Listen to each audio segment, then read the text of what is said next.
I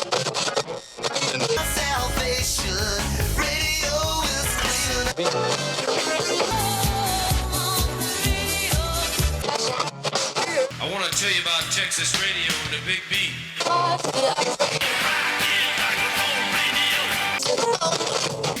It was a warm summer night with our song playing on the radio. Oh, mercy. You were born in Riverside? I was. I was born in Riverside a long, long time ago. Riverside's an interesting town. In the late 1890s, it was the highest per capita income of any town in America because of the naval Orange Empire. The orange industry was there, and all the rich people from the Industrial Revolution moved to Riverside. And there for a few years, it was a really hotsy-totsy town. That was a little house I grew up in on 5th Street. It probably was my great uncle. He used to push me around in that early pram, which didn't look too sturdy.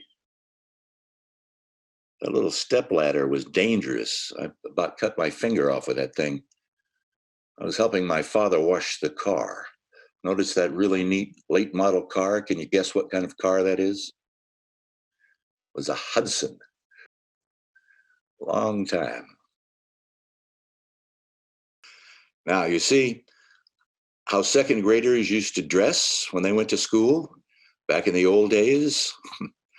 Yeah, we wore little suits and neckties. I was in the 2nd grade, 1952. My mother taught school at Miraloma, which was about 7 or 8 miles outside of Riverside.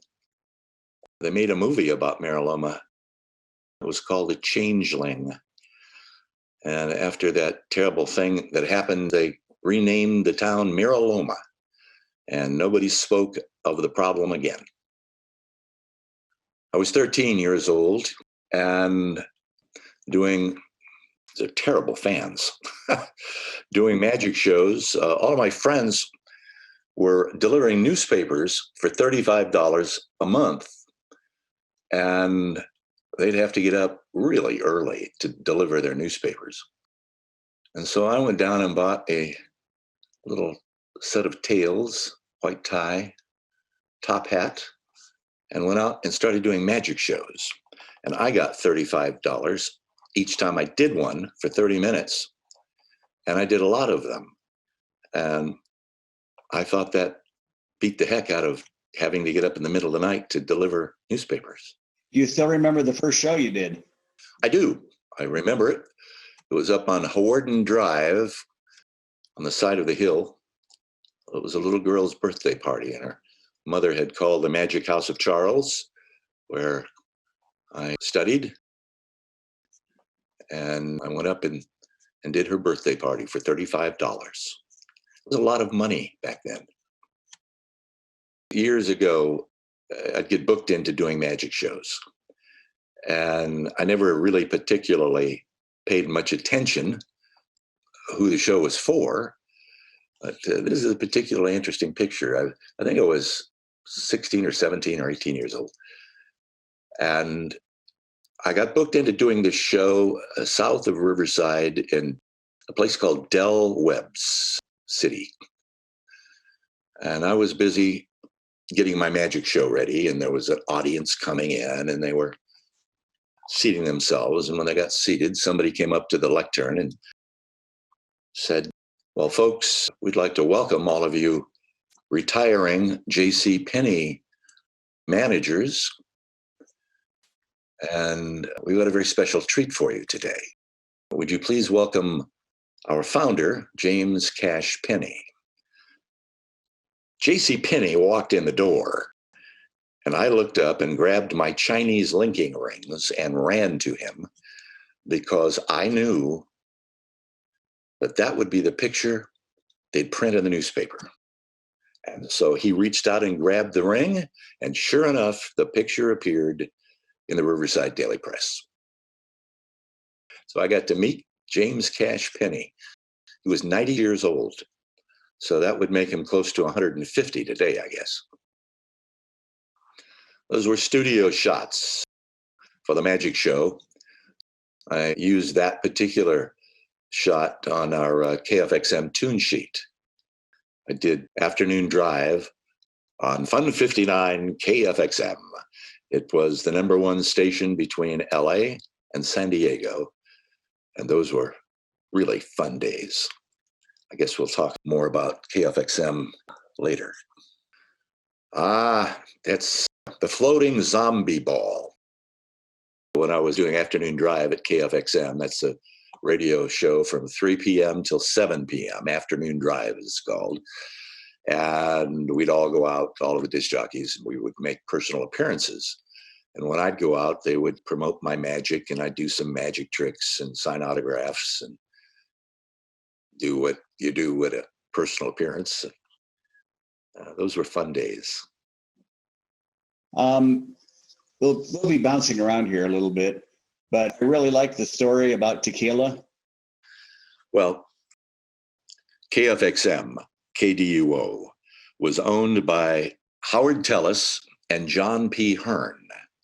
And I always liked Mr. Hearn. He was a great little Irishman, and he was an attorney. And anyway, Howard Tellis owned an advertising agency in Los Angeles, where he lived in Beverly Hills. And one day he went to his office. I can only remember bits and pieces of this story, so I have some poetic license here. I think his office was on the corner of Sunset and Vine, catty corner to Clyde Wallach's Music City. Anyway, he was going in there one day to his agency, and there were some kids playing music. And Mr. Tellis, one of his advertising accounts, was a tequila company. And he heard these kids singing this song, and it went something like this. And they had a word that they used in the middle of the song. I can't remember the word. It could whiskey or beer or something. He told me once, but I've forgotten. It's been so long ago. So he's going into his office, and he sees these kids, and they're playing music, a song.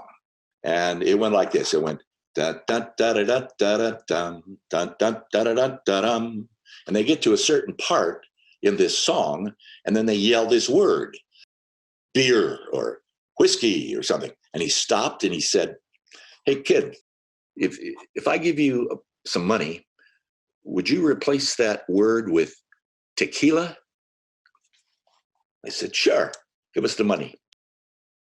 Well, that song became tequila, and it became a big, big hit all over the country. Small world, funny little stories, strange things happen when you least expect it. But that's how the song Tequila came to be. The group was called the Champs. Oh, the Champs. I remember the Champs. I believe I know who was one of the guitarists in the group, just a backup guy. His name was Glenn Campbell. That's what I've always heard. But a lot of the things you hear in life that you take as the truth, every time I Google something, I find out that something I've believed my whole life isn't the truth. So you take some of these stories with a grain of salt. Well, Glenn Campbell was one of the principal guitarists in the Wrecking Crew. Well, he was a studio backup player for years and would fill in before he became a big star. There's another story about KFXM. Let me see if I can remember it. The KFXM studios have been at a couple of different places.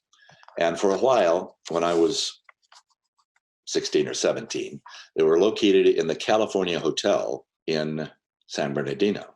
I went in and tried to get a job. And the guy said to me, he said, "You got a first-class radio license?" I said, "No." "So you got to have one of those to work in radio." I said, "Well, how do I get one?" He said, "Well, you go to the William B. Ogden School of Radio Operational Engineering in Burbank, California." I said, "Well, okay, if I go get one of those, will you give me a job?" And he said, "Sure, kid."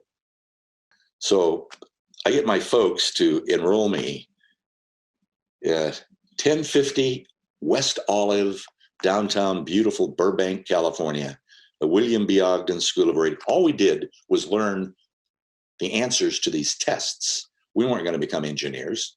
We just had to pass the FCC test to get this license in order to work the radio station. I got it on my 18th birthday. I got the license. I took the test, got my license on my 18th birthday. I went back to the hotel and I strutted into the beautiful California hotel and said, I'm here to see Mr. Cordell. And they said, oh, he doesn't work here anymore. He moved to Pittsburgh, California. I said, Pittsburgh? Is there a Pittsburgh, California? He said, yep. I said, oh, damn. Well, I later found out that he was also a record producer. And he'd found this little group years before, and he named them the Chordettes. And they had recorded this song called Mr. Sandman. And I thought that was pretty cool because back in those days, that was a terrific song. I still enjoy listening to it. Another story, you were the opening magician for 31 Flavors Ice Cream? Yes. I graduated from University of Southern California. And while attending there, I did two memorable things. One, the Magic Castle was just being built, and I became a member of the Magic Castle. I'm a life member of Milt Larson's Magic Castle. And I became the 31 Flavors Ice Cream Magician. My job was to dress up in my little tuxedo and go out to the openings of these 31 Flavors stores and do magic tricks.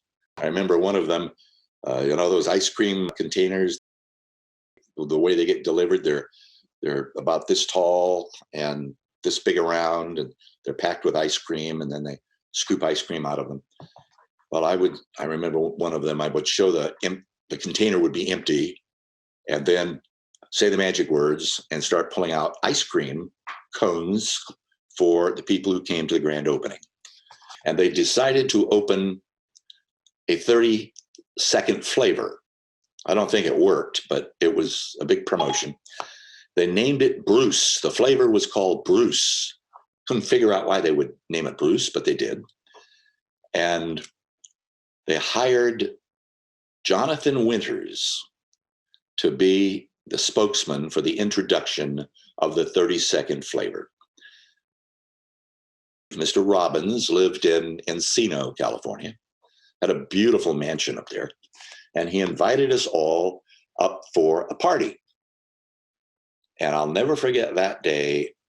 Most of the folks were out by the pool, and I got to sit for 20 or 30 minutes alone talking to Jonathan Winters, one of the most incredible minds ever born. He could entertain you for half an hour with a drinking straw. He could. His mind was just incredible. I'll never forget that. He was one of the great, great comedians of all time, Jonathan Winters. Another thing we discussed earlier was how a little college radio station in La Sierra went on. Well, yeah.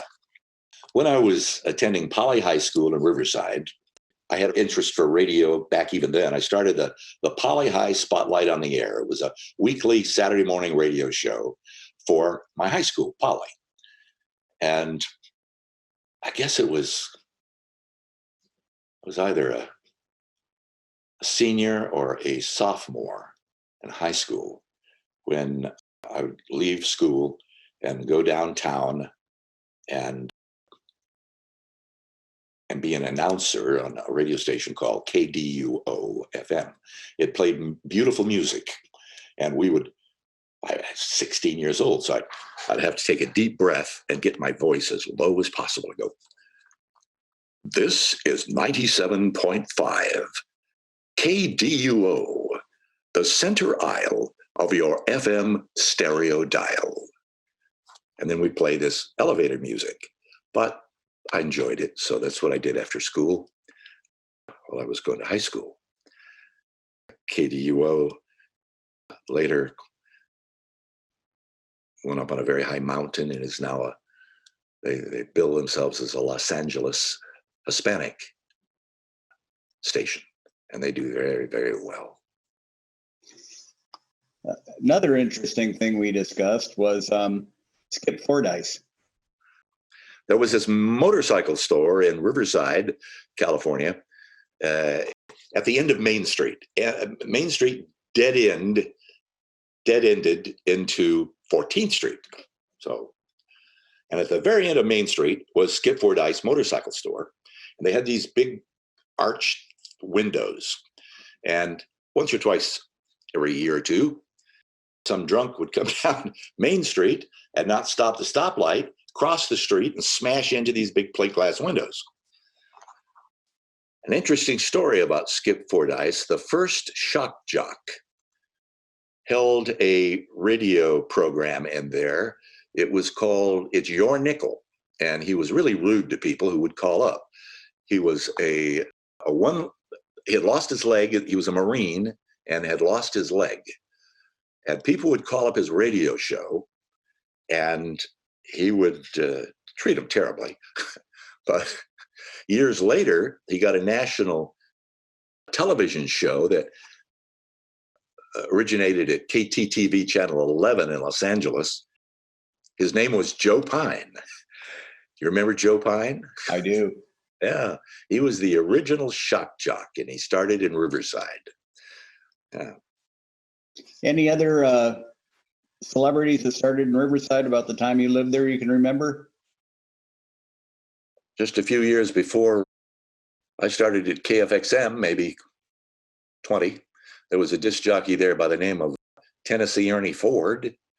And then there was a fellow that came through, didn't stay very long, but he became very, very famous nationally. His name was John Landecker. He ended up at WLS Chicago. Great, great disc jockey. Boy, here's a story if you're old.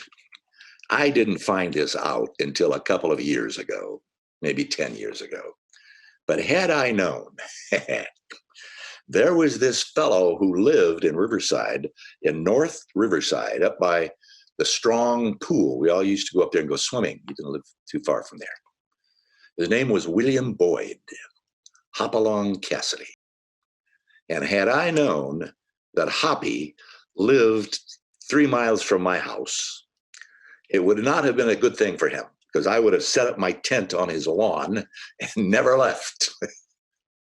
Hoppy lived in Riverside. I later found out that back in 1935, Hopalong Cassidy, or William Boyd, was the chauffeur at the Mission Inn Hotel, which is a beautiful hotel. I go home from Florida 3, 4, 5 times a year just to check in and stay at the Mission Inn and drive in and go spend time with my old friends at the Magic Castle. That takes up about 90% of my interest in life these days. Do you remember any other early experiences in downtown Riverside, your old hangouts? Or? Yeah, we used to have parades. We had the Deanza parades. We had,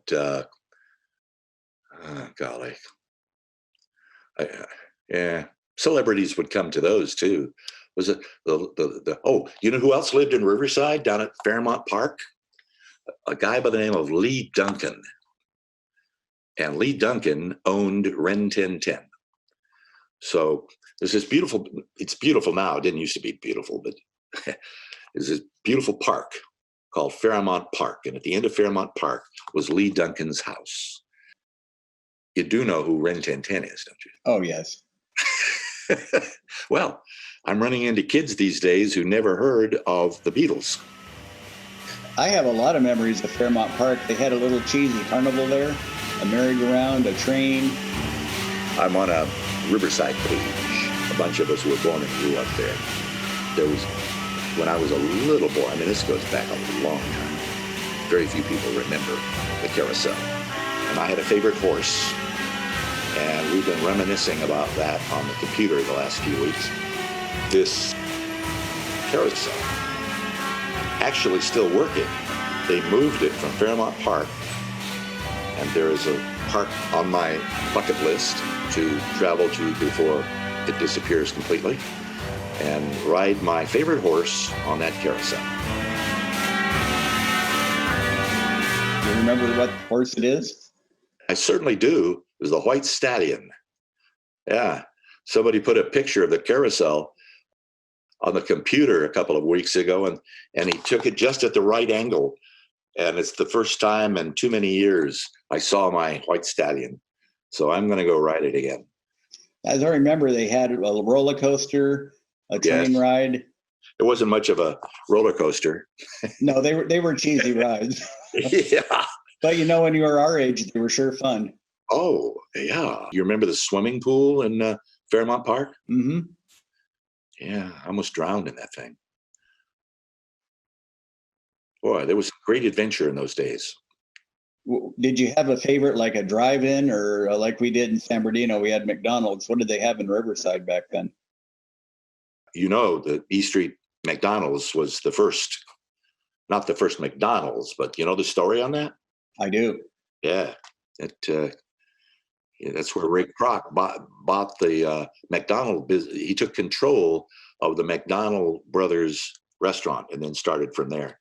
I think the first one was really back in the Chicago area because he was a malted milk machine salesman. Yeah, the one in Chicago, but the one on E Street above, 2 blocks above Baseline? Yes. Right up behind Sage's. We had Tuxie's. We'd cruise Magnolia Avenue and we'd all end up at Tuxie's. And then we'd go to Delia's Grinders. Delia's and Tuxie's were the two big places back in those days in Riverside. Either one of them still exists?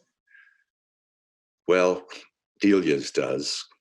Tuxie's is still there, but it doesn't sell the same kind of hamburgers and malts that it did back then. Your transition from doing $35 magic shows up to actually going to radio school, what transpired then? Well, I was in the plays in high school. I was playing a part of Oedipus in Sophocles' Oedipus. And I made the commercial. Actually, it was a public service announcement. It wasn't a commercial. That Polly was putting on Sophocles' Oedipus, and it was playing on KFXM. And the disc jockey on KFXM said, "Boy, that kid's got a great voice. He ought to be in radio."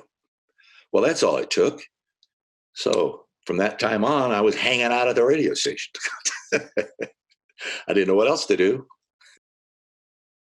What were the chain of events that led you to getting your first job at KFXM? Well, KDUO was owned by Howard Tellis, which also owned KFXM. It was in a different studio. It was on 8th Street, now called University Avenue in Riverside. And KFXM had moved. They were out in the transmitter shack. It was later that the Holiday Inn Hotel with the glass case studios was created. I had worked for KDUO in Riverside, the sister station. Then I went into USC, and I got a job working at KDUO's sister station, KFXM, at the hotel, Holiday Inn. On weekends, I would drive back and forth between Los Angeles and Riverside. Then, when I graduated, they gave me a job as a disc jockey. And I did that for, I don't know, a long time, I guess. We talked before about when you were first working at KDUO in Riverside, you had a call one night that was kind of upsetting. Yeah, it was after school. This guy, Howard Tellis, he was a toughie, looked like a guy out of one of those 1940s movies with the cigar, heavy set, hackhead. But he was a nice guy and he gave us all jobs. But this was before I had met him. And I had been trying to play the trumpet through grade school and high school and college and kept getting worse and worse. So I fired myself. Well, there was this album called Wonderland by Night, and it had beautiful trumpet music on it. Wonderland by Night. Anyway, I had to adjourn myself from the studio for a couple of minutes. So I put on the record, the album, and announced it. And then I ran down the hall. Well, I didn't make it back quite as fast as I thought that I would. And it had played that song and started the next song. Well, the telephone went off ringing, the one that's not supposed to ring. And I picked it up and I said, hello? And the voice on the other end was Howard Tullis. Hey, kid, I don't pay you to track songs. What are you doing up there, sleeping? Scared me to death. I said, no, sir. I just I went to the bathroom. He said, well, don't do it again. And he hung up. Yeah. Now later, years later, and when I was number one disc jockey between LA and San Diego, he was more kind to me, but it took a few years. What are your most vivid memories of the first day you actually went on the air at KFXM? Well, being on the radio, I would imagine is like anything else. You can practice all you want to, but when they give you the signal that you can go on the air and do a radio show, everything changes. No matter how much you practice, there's nothing in the world like hitting that live microphone switch for real. They usually put you on midnight to 6 so you can get comfortable and work out the kinks. And I remember turning that microphone on and just losing it. I mean, it was so embarrassing. And that happens to most everybody. And that lasted for until 6 o'clock in the morning. By that time, in the middle of the night, I got more comfortable, and from that time on, it was better. But I'll never forget turning that first time I turned the microphone switch on. It was kind of rough. But I think everybody experiences that. How much of what you did was pre-scripted, and how much did you have to do on the fly? In those days, nothing was pre-scripted. We picked our own records. Today, the program directors pick the records for you. Everything is very technical and researched. In those days, I played my favorite records, and so did all the other jocks. I started out working midnight to 6. Then I got promoted to 10 to 3 p.m. And then I came up with a crazy idea, and my Arbitron numbers skyrocketed to 24s. Nobody could get a 24 today in any market. It's too late.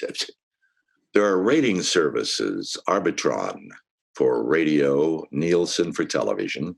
And several years ago, Nielsen bought Arbitron, so they now, the same company, surveys both radio stations and television stations.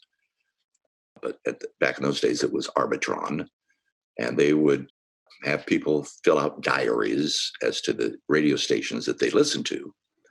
And this gave us rating points. And then the advertising agencies would look at the Arbitrons and decide where they were going to spend their advertising money. So if you had a high rating, you got most of the money. So my show did very, very well selling the clients advertising. In those days, you could do things on the radio that you couldn't do today. So I came up with this crazy idea, a gimmick, and it worked. And the ratings went up, and they moved me to afternoon drive. That's a term we use in radio for jocks who are on the air driving folks home from work from 3 to 7 p.m. It's kind of a great time to be on the radio because you still have your evenings and you don't have to get up in the middle of the night to go to work to do morning drive. You had two different employment periods there. I believe when you first went on, weren't you Don McCoy's magical mystery thing? Yes, yes.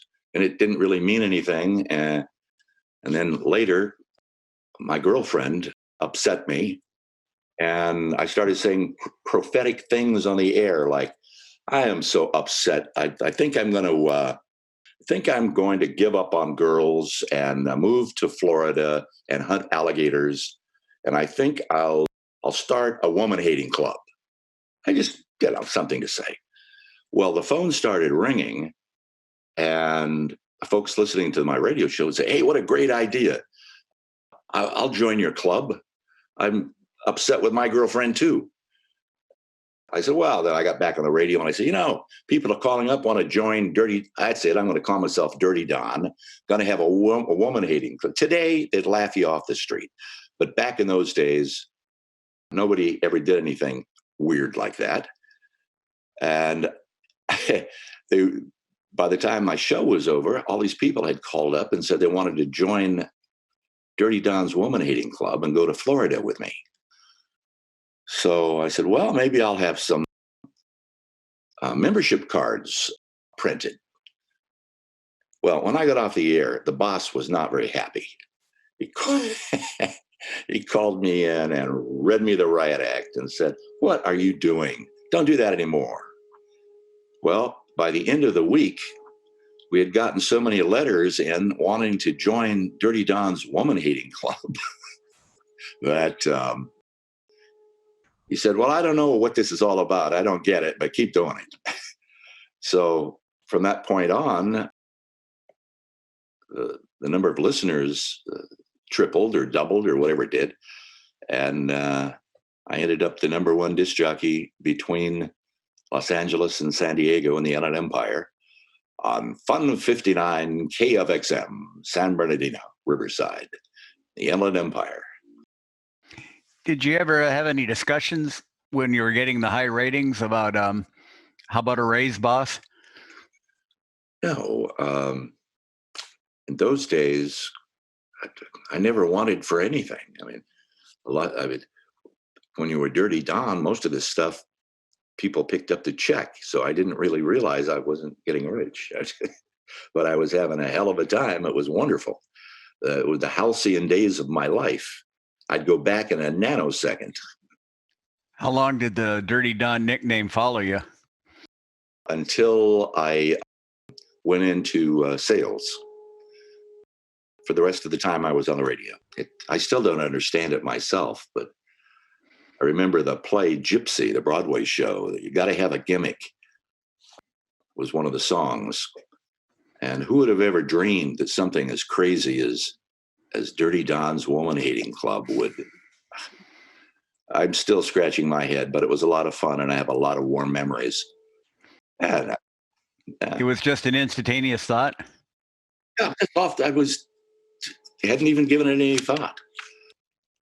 I just gotten through having a big fight with my girlfriend before I went to work, and I guess it was just magical. As a result, I got to MC all the concerts and hang out with people like Jimi Hendrix and Janis Joplin. And those were great memories that I look back on today and say, wow, when you're doing things like that, you don't really recognize or give any thought to one day you're going to look back on that and say, whoa, that was really something. Because at the time, it's just another day. My bright day glow green Fiat 850 Sports Spider. It cost me $2.67 to fill it up, and I drove it all week. That was a great little automobile. Everybody, they knew I was coming because that thing that color was so ugly. For being the number one disc jockey between San Diego and LA with a 24 share, I think it was, I got $250. But in those days, $250 would take you all week. I mean, that was a lot more than it is today. probably 3 or 4 or 5 times as much as it is today, maybe more. And it wasn't the money; it was the excitement. Now, I imagine all the concerts were both fun and profitable, weren't they? Oh yes, yes. And KFXM, we called it KFXM Fun 59. The studios were in the Holiday Inn with plate glass windows, with a swimming pool out in front of our window and green grass. And the engineer had fixed up a speaker outside with a little button inside that we could push and talk to the people who came up and stood in front of the window. And the most beautiful girls in the world would come up to that window, and I would talk to them. It's like they were providing entertainment for you on the outside of the window every night. Oh, it was interesting talking to them and getting to know them, and every so often being able to take one of the beautiful girls out to dinner. Yeah, it was wonderful. And you luckily had a restaurant right there. Never went to that restaurant. That was not a very good restaurant.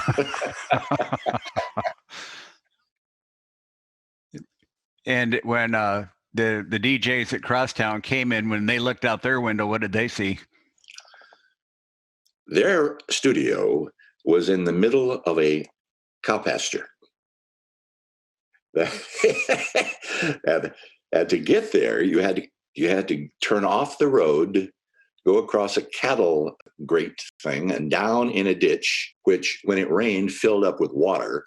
So all the disc jockeys had to have kind of a half car, half boat in order to get through that, to get to the shack where they had to work. We felt so sorry for them. I guess there wasn't much comparison between working at the two stations as far as the view through the window. Oh, I still dream about that. Any you'd like to share with us? No.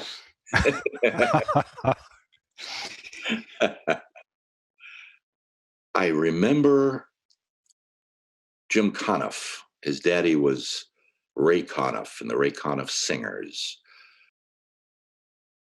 Jim was always sort of depressed. Nice guy, very nice guy, but I always felt kind of sorry for him because he was not very happy.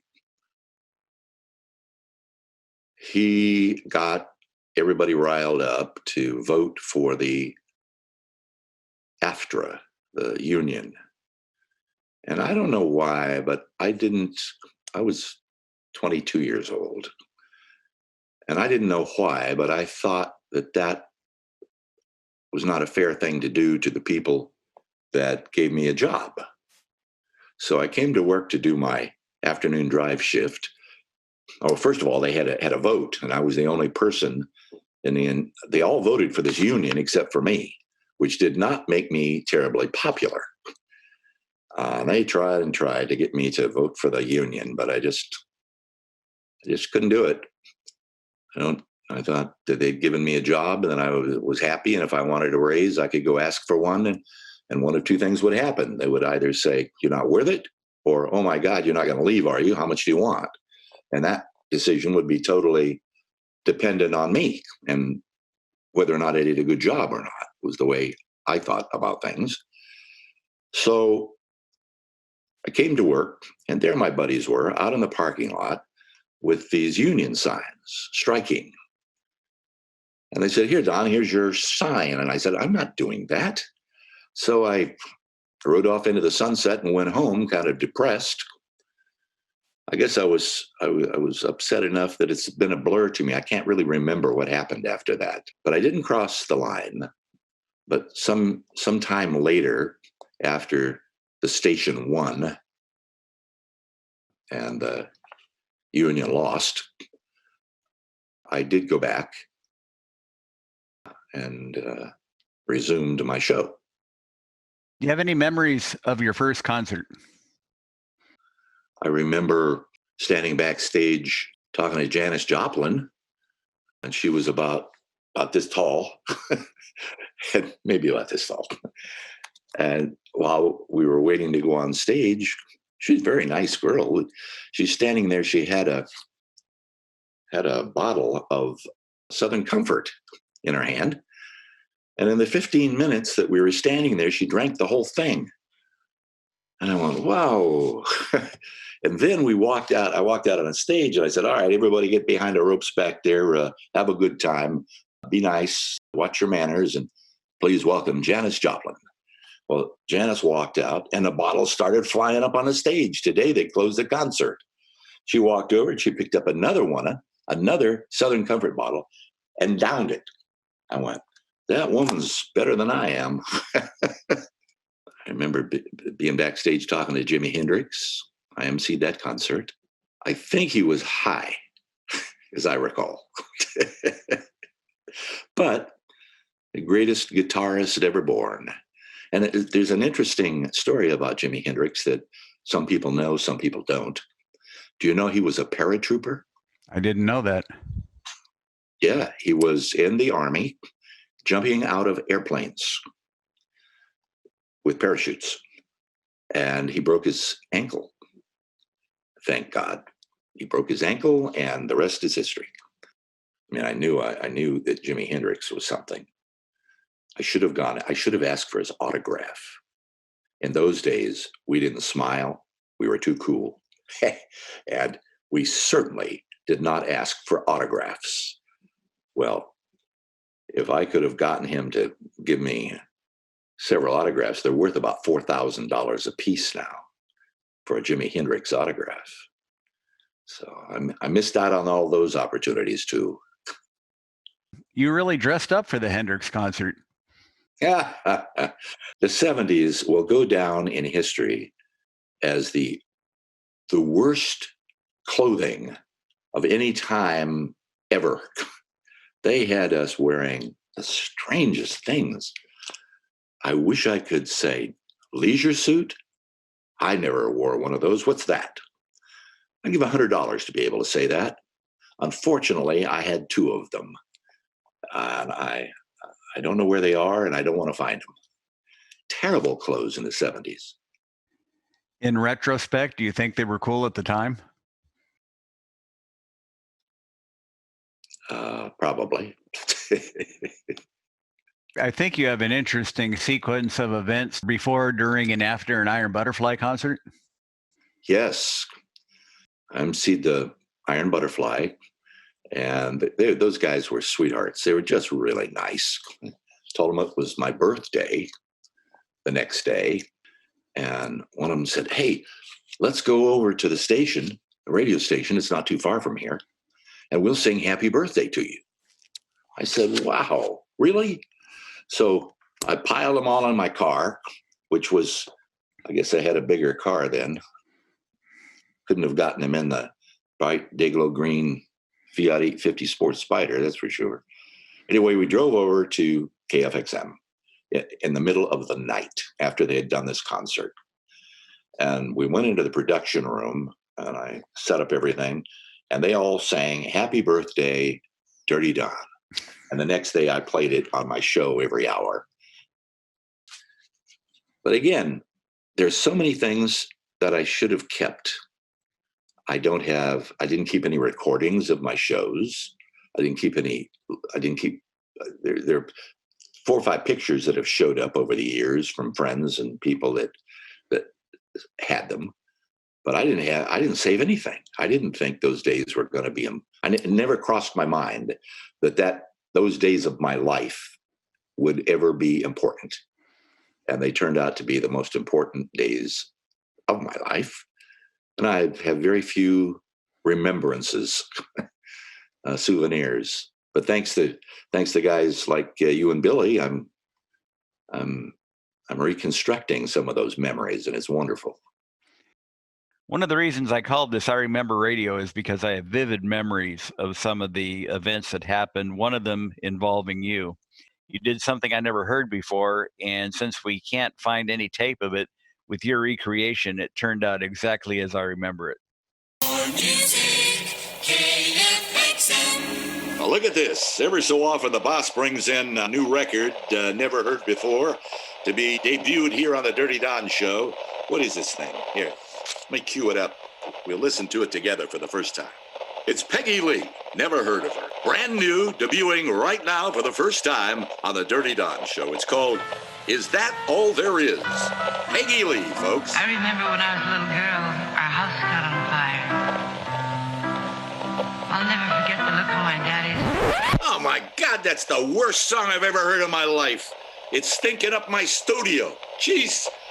Sorry, you're never going to hear that thing again on the Dirty Don Show. I guarantee it. KFXM Tiger Radio 59.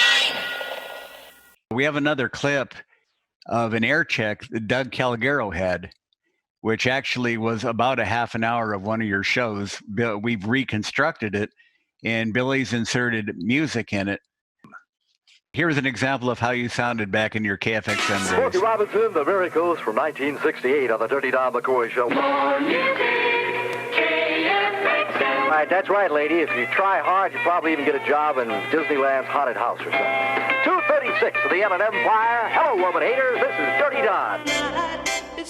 Also on the same tape, Al Wilson did a promo for you at the beginning of one of the songs. He had a big hit. And the first time I heard it, I said, that's going to be number one. I love that song. It was called The Snake. And nobody else but me thought it was anything special. And I played it every day, every hour, every day on my radio show. And Al never forgot it. I met him years later, and he said, Dirty Don, you made my song number one. The classics for KFXM Solid Gold, one called Stormy. Hello, everybody. This is Dirty Don McCoy, the woman hater. More music, KFXM. 443 in the KFX Empire with Dirty Don McCoy getting it on. Hi, this is Al Wilson, the Snake Man. Thanks for listening to the Dirty Don McCoy Show on number one KFXM. You ever get a chance to listen to The Snake? It's wonderful. It's a great song.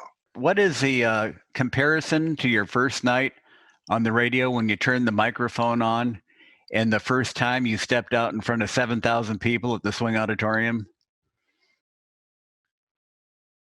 Turning on the microphone was 100,000 times more nerve-wracking than stepping out on the stage. I'd been stepping out on the stage since I was a kid doing magic shows. So that wasn't as terrifying as turning on that microphone switch the first time. As both a employee of a radio station and to go on and become an owner of many radio stations, what lessons did you take forward with you from your disc jockey days?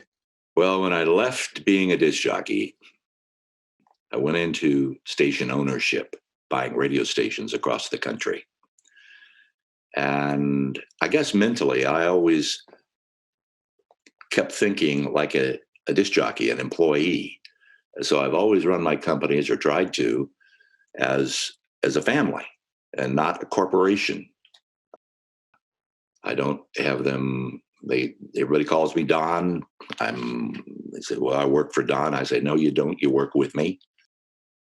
We have problems. We get a bottle of wine and sit down on the floor or on the couch and let out our feelings. And then we drink the wine, and we're still brothers and sisters and a family.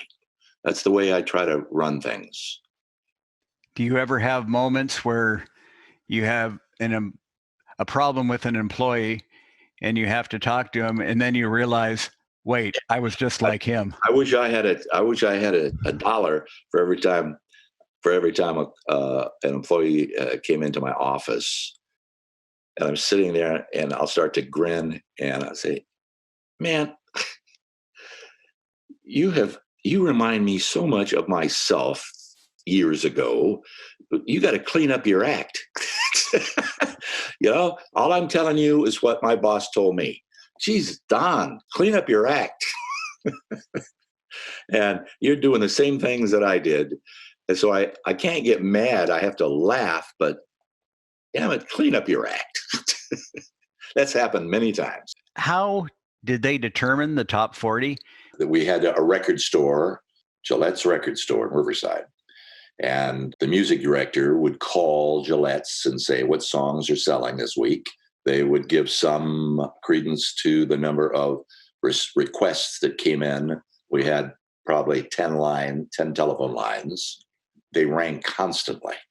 I was answered as many phones as I possibly could to bond with my listeners. Did you ever used to watch the WKRP? I did, and I would shake my head and say, boy, if the folks only knew how true that is. That kind of stuff would go on in the station. In fact, they took a lot of their script ideas from real things that happened. I remember one of those shows where the general manager thought this was really a great idea to throw live turkeys out of an airplane. And of course, only after the fact did they learn that turkeys can't fly. So all of these turkeys were dropping on the crowd and hitting the ground and dying. And that actually happened. And they used it in a WKRP script.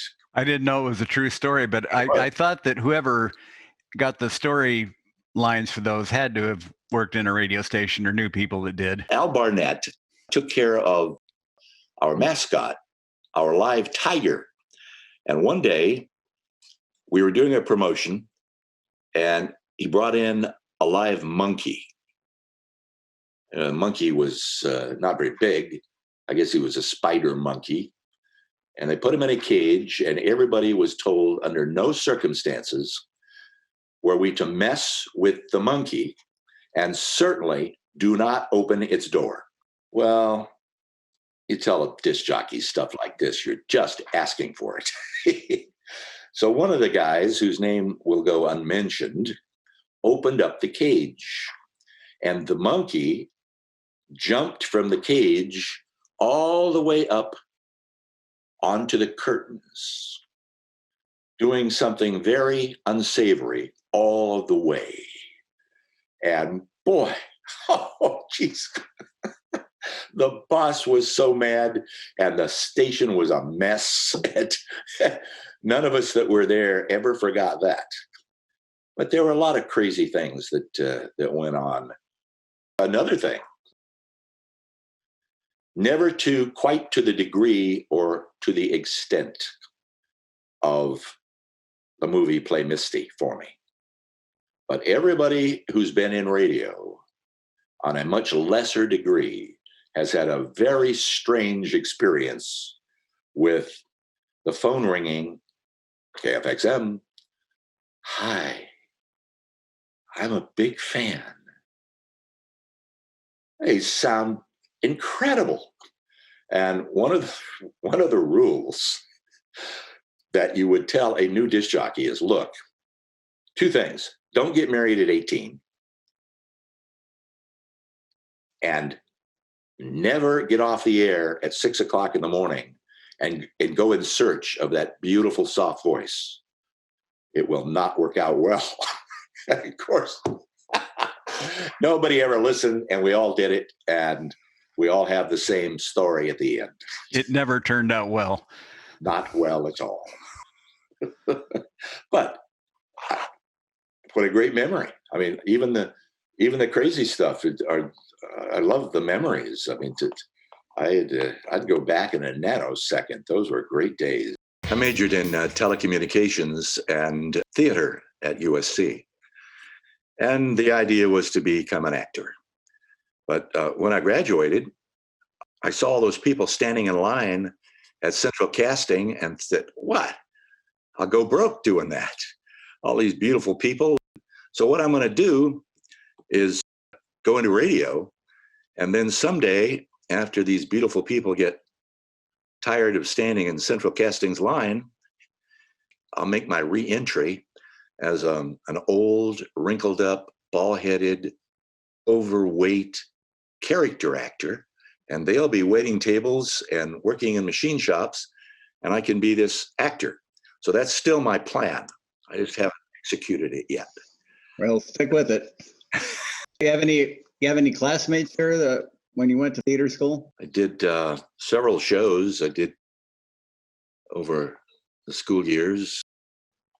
Did Sophocles, Oedipus. I played part of Oedipus. Played George in Who's Afraid of Virginia Woolf. There's a show I would rather be in than have to sit in the audience and watch. God, it'd wear you out. I did Henry Higgins. Why can't a woman be more like a man? Men is so honest, so thoroughly square, eternally noble, historically fair, who when you win, will always give your back a pat. Why can't a woman be like that? I remember these crazy lines. I can't remember anything else. But Professor Harold Hill and The Music Man, that was one of my favorite parts. I did a lot of shows. And then at USC, they would come over and get us actors to go over the film department and be in their movies, the class projects. And after I'd graduated, I was driving down Market Street in Riverside, and I saw this title of this movie on the marquee. I said, oh, great, I'm in a movie. So I parked my car and I got out and I bought a ticket and I went in, and nope, it was the same title but had been recast with big stars. It was called THX 1138. And the next movie he made was American Graffiti. And the third one was Star Wars. George Lucas. He's the most famous graduate of USC since Marion Morrison. You know who Marion Morrison was? John Wayne. John Wayne. And those are some fun memories. Did you ever do any plays where you had to change your look, like say shave your head or anything? Yes, I shaved it twice. Once for Daddy Warbucks. Come on, Annie, let's go to Rumpelmeyer's and have an ice cream soda. And once for what? 'Tis a puzzlement. The King and I. And now I could do those parts. I wouldn't have to shave my head. I could just go in and do them. Yeah, I wish my mother's father hadn't been bald. I can see it coming. Yeah, me too. I grow the sides long. All right, so what do you want to talk about now? Your last day at KFXM. I was doing afternoon drive at KFXM. Beautiful glass case studios on the pool. It was the life of Riley. But one day, Bill Bellman, who was this 6'5", really good-looking guy, had a black sharkskin suit and jewelry, and he walked in and he leaned across me to put what we call a cart, a commercial, into the bin so it could be played. And he walked out, and I looked out the window and got into this Cadillac Eldorado. And I looked down at myself in my Beetle boots and my black peggers and my KFXM t-shirt and my hair down to here and my mustache that came like this. Oh my God. And I said, wait a minute. All of us disc jockeys, these sales guys, come to us and they ask us to come up with an idea for their clients. Then they ask us to write the commercials for them. Then we go into the production room and we voice them and put music with them and do all the work. Then hand them the commercial.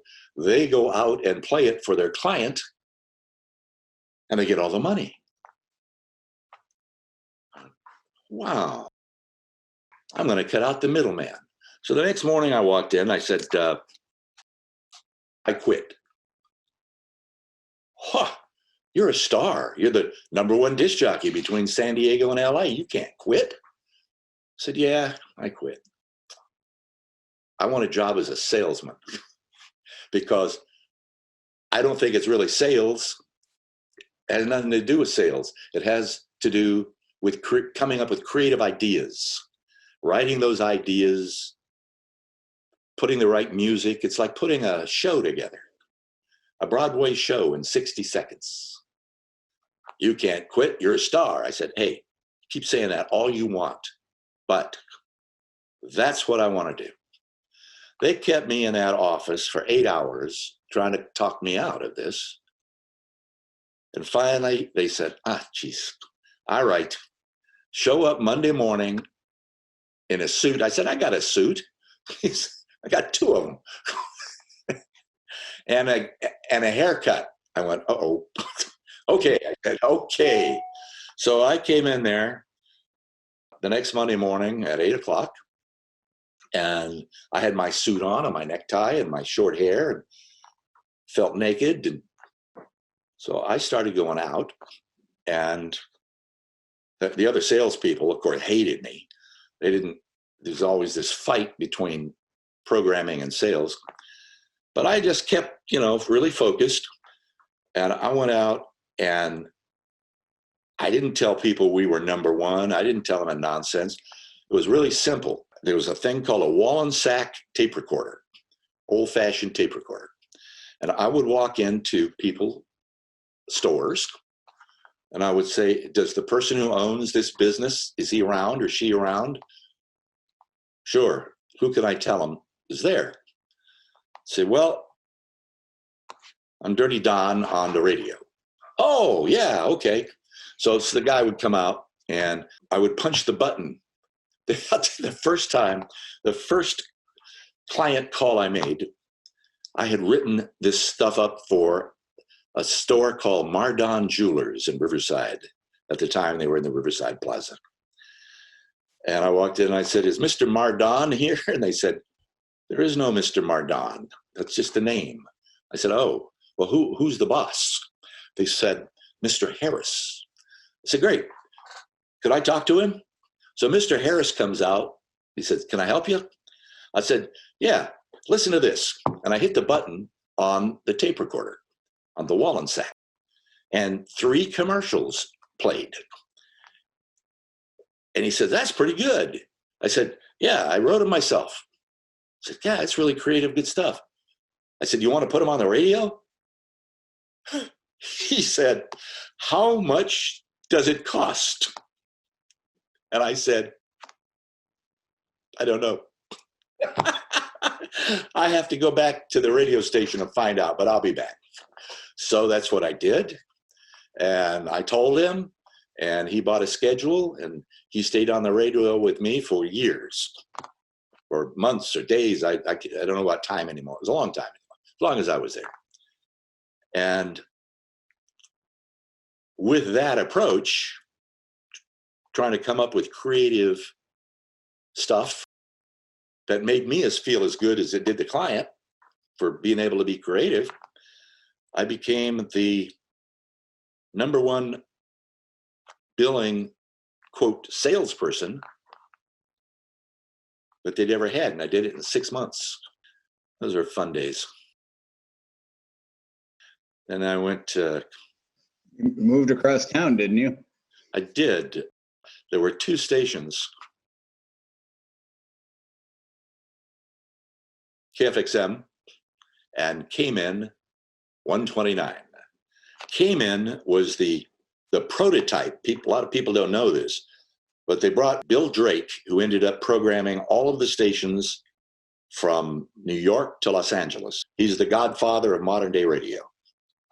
He brought Ron Jacobs from Hawaii and several other really good radio people.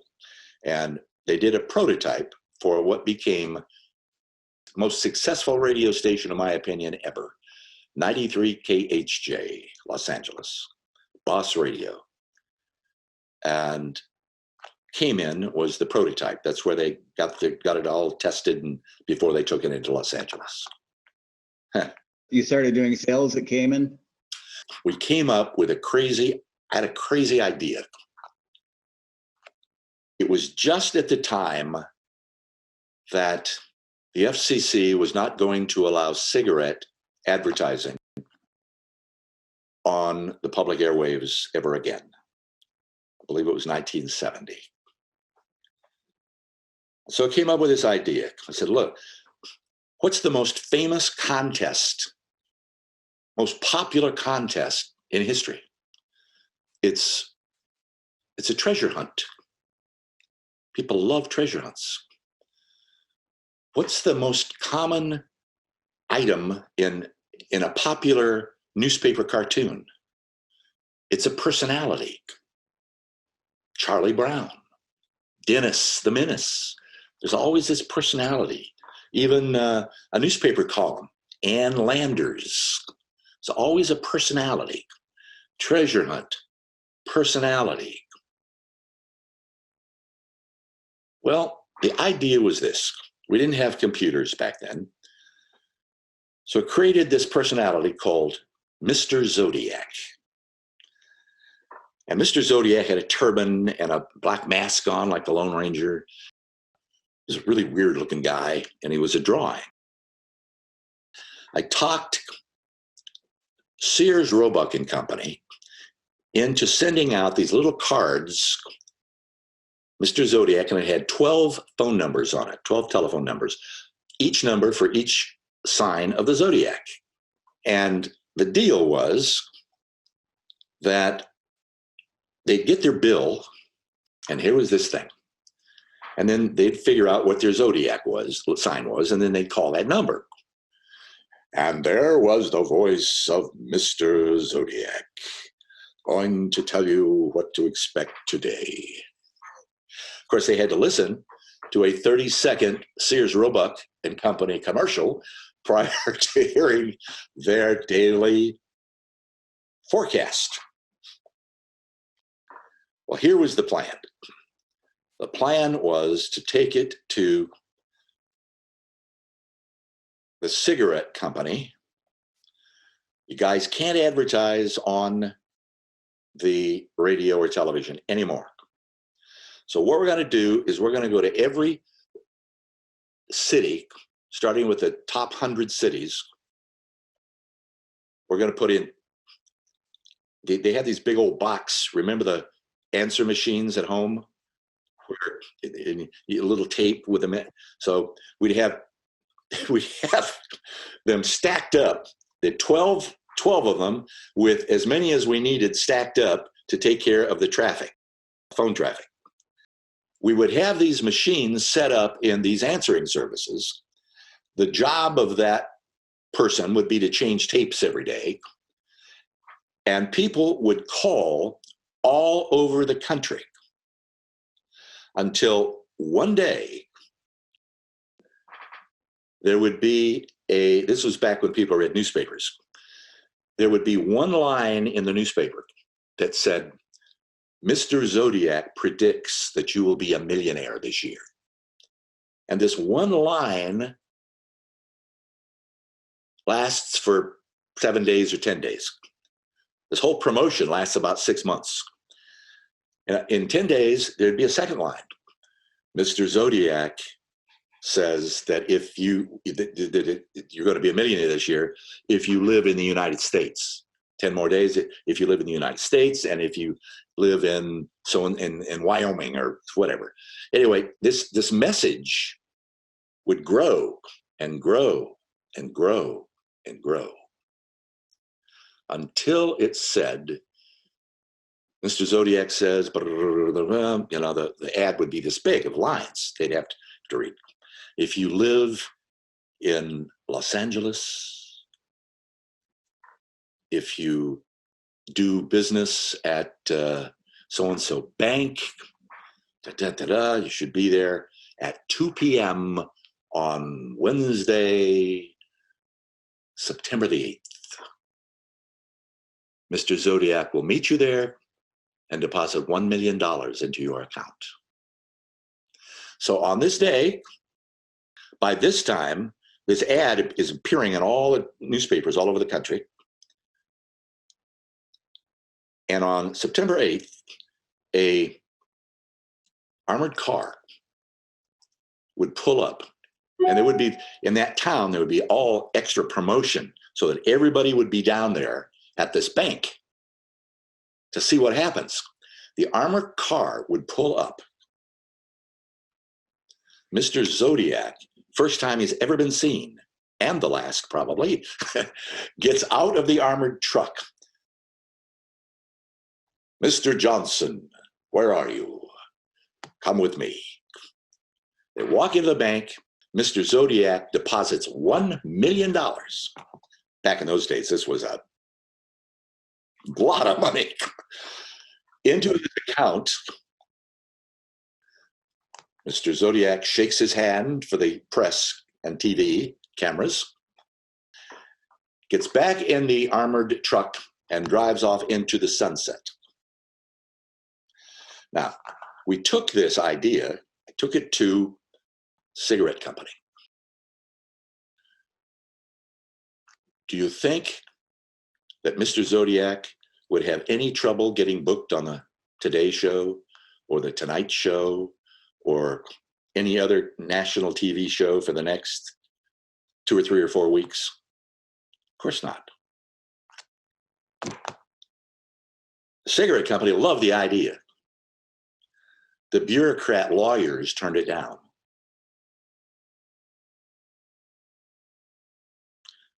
Coulda, woulda, shoulda, could have been a contender. So I was promoting this on, the reason I tell this story is I was promoting this on my radio show. And they said, you're going to stop this. I said, why? Mr. Zodiac, everybody loves it. It's part of the hype for the Dirty Don show. Oh, you got to stop. Well, the timing worked like this. About that same time, I had met the general manager from K-Men. And we hit it off. He's a really nice guy by the name of Fred Lindholm. And he offered me, he'd seen what I had done in sales, hate that word, in marketing at KFXM. And he offered me the general sales managership at K-Men. I wouldn't have gone across the street. I don't like people to do that. Go out of the market, but don't go across the street. But he'd become such a good friend. And it just, the way it worked out, I said, okay. I was off the air. It wasn't like I went across while I was still on the air. And I was a general sales manager. And then one night, what's the name of that restaurant? Coco's was on top. And there was a steakhouse down underneath it. They're all out of business now, I think. Beautiful steakhouse. Not Laura. I've forgotten the name of it. But we were sitting down there having a gully whomper. I remember the name of the drink. And I said to Fred, you know what? We should go own a radio station. He said, yeah? I don't have any money, do you? I said, no, I don't know. How much did I? So anyway, I went home and told my folks I wanted to own a radio station. And I had the best parents in the world. My mother was a school teacher for so many, 30 years, 5 years. She taught school in Riverside, in Miraloma, Magnolia School, Alcott, Victoria, several schools over all those years. And my dad was an old Irishman that everybody loved. He worked in wholesale grocery. We had lived in a very modest house. So I come home a couple of nights later and we ate breakfast, whatever meal we ate under this little round table with, the light that came down like this on the table. And there was a check on my plate. My father and mother had mortgaged their house for $18,000. Wow. So that I could go find a radio station to buy. That's great. Yeah. What was your next step after that? We found this radio station in this place called Panama City. I thought it was the Canal Zone. It turned out really good, but it was very, very difficult to leave my family, to leave my friends, to leave everything I knew to drive to this place called Panama City, Florida. Nobody had heard of it. When my folks came to visit me, they sent their suitcases to Panama Canal. Subsequently, with the beaches and the MTV and the promotions, and it's become a very famous place. It's a spring break capital of the world, but back in those days, not so much. And we bought WGNE AM and FM, and things worked out great. So you went across the country, probably on what's Interstate 10 now. Well, Interstate 10 was not completely finished then. We drove from Coco's we left on Wednesday, April the 18th, 1972. Drove at 1 o'clock in the afternoon. We left Coco's and drove to Tucson, had a Shakey's Pizza. Next morning, I don't know what I was thinking. I drove 1,150 miles from Tucson to Austin, Texas, because Highway 10 wasn't finished. I don't know why I got all the way up to Austin. But then the next day we drove to New Orleans. And then on Friday, April the 21st, I'll never forget it, 1972, I pulled into Panama City, Florida, saw the world's most beautiful, the sand is beyond description, crystal sand, white. And the ocean the Gulf of Mexico has 2 or 3 colors in it. It was gorgeous. But it was a very small town and very different than Los Angeles. So what was it like to be a stranger in a town and own a radio station and go in and throw the switch? And how do you start? Well, the radio station was sold to us by a recently made widow whose husband, unfortunately, was killed in a traffic accident.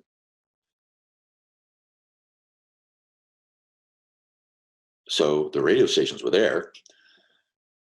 You couldn't do it today, but back in those days, coming to a town like Panama City, I didn't know what I was doing. I just said, well, that sounds kind of funky. I think we'll just do what we did in Southern California. Well, nobody had done that here. So I called up a company in Dallas called, it was either Pam's or Jams. I don't know what year they changed names. I said, please send me the WLS Chicago rimshot jingles. WLS, WGNE. I borrowed a line from Bill Drake with the disc jockeys. I said, look, if you don't have anything interesting to say, try to say it in as few seconds as possible. Shut up and play the hits. Do tight stop sets with the jingle and the commercial and the brr, and right back into music. Well, it took not very long to make stations WGNE AM #1 in the market. At that particular time, AM and FM was doing this, and FM was taking over. Anyway, we worked hard and we did well, and that made it possible for us to be successful. And then went on and bought lots of other radio stations. Was KFXM and KDUO the only stations who ever were on air? No, I was on air at KACE, KCKC. Remember on the freeway there, KCKC, they on Mill Street, they had the KCKC on the tower, the center tower there. The center tower used to have KCKC in big lights. Neon lights, yeah. Then there was KRNO. Back when I was in high school, we did a thing called Teen Country Club. So there were, but KFXM and KMAN were the two big ones. And then how many stations have you bought and sold over the years? Well, I bought some of them twice. I don't know, a few dozen. Well, is there anything else you'd like to talk about in your years since? I'm just thankful to be here.